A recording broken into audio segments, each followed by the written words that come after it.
wanted to do a hearing on climate, and we always agreed to topics on a bipartisan basis with the ranking member and the chair, and they wouldn't do it.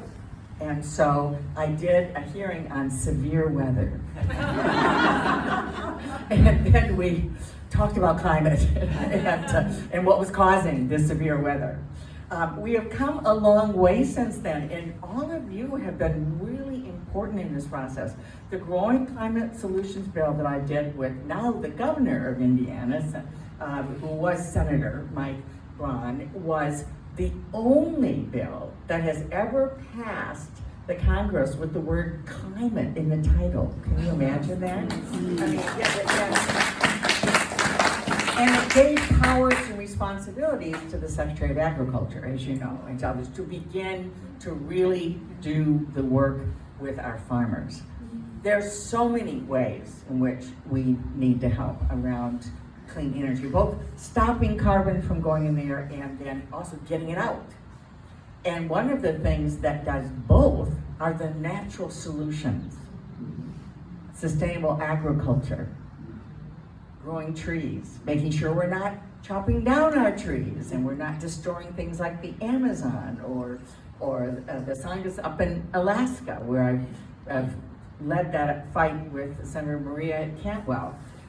But it's interesting. I was at the climate conference in Glasgow in 22, maybe 23. Anyway, it must have been, it was when Secretary Vilsack was there. So we made a presentation on, we were focusing on growing climate solutions that hadn't passed yet. There was a lot of interest because most of the economy of the world is agriculture. And so we were talking about how there's so many strategies you can do that relate to both keeping carbon out, using less pesticides, protecting our water, so many things. And we got done, and I may have told somebody this, but Al Gore was standing in the back. And he came up to me and said, "Debbie, agriculture may be only, 10-15% of the pollution, but it's 30% of the answer." And I thought, wow. And he started talking about, what can be done around protecting forests, growing trees, sustainable agriculture, all the other things that needed to be done. So this is a big deal. This work, along with everything else, in terms of clean energy and electric vehicles and all the other things we need to do. But this is important, and I think it gets overlooked because it sounds too simple. It's like things that can be done, but it's not, well, that couldn't possibly help with the climate. And it does. The exciting thing is that our farmers are now seeing this, and the more we can partner on funding the strategies, that we can incentivize them, the more they will continue to adopt these practices. So in light of I'm not going to go into everything happening in DC because I don't want to give myself a headache because it's so awful. But the interesting thing is that because of the work we did on the Inflation Reduction Act, contracting with farmers, putting money in their pocket for doing the right thing, they now are becoming the advocates and saying, wait a minute, we want to do this. And so thank you. What you do is very important. Don't give up on it. It's easy right now to think it doesn't make a difference. The thing that I have found, and we're seeing this in real time, is that the only thing that is working in the next 18 months, and then, by the way, in 18 months something needs to happen here called having the House of Representatives be able to put a stop, a block on it. But right now, so we survive 18 months, the only thing that really works is being loud in advocacy. If you are not loud, they just assume it's okay and they run over everybody. When you're loud, they back up.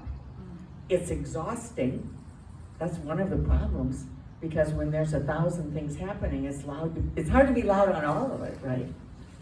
But when you are loud and advocate and push and hold people accountable, like the majorities in Congress, they are looking for ways to back up. So I'm just urging you to keep it up. What you do is important. The only thing that's gonna slow this down is citizens, engaged citizens.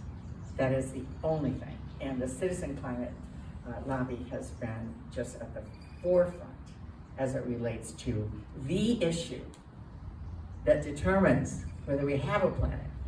And so I want to thank you for doing that. And I also want to say this particular park, and thank you, Mayor, for being the first to put my name on something. My grandkids are so impressed. And I'm like, forget the building downtown. They don't care. The park. The park. And so, and thanks for all of your wonderful work in the things that are happening. I continue to say the story of when my kids, I raised my kids in the South Side, went to Michigan State. I apologize for anybody from U of M, but hey, you're in Spartan country right now. So let's wake up. It's people from Western and whatever. But wherever you're from, you're in Spartan country. So just suck it up.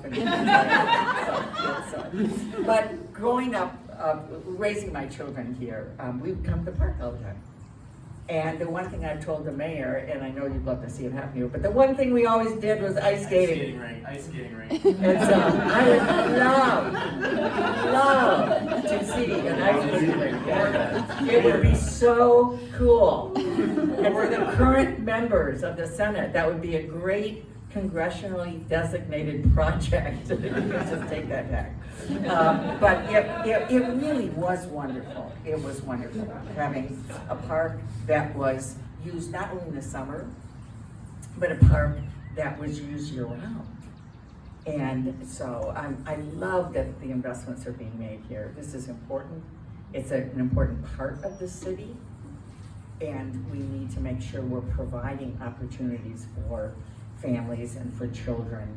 And tree cover, by the way, is an just important part of having the park be a welcoming place for people. So, thank you so much.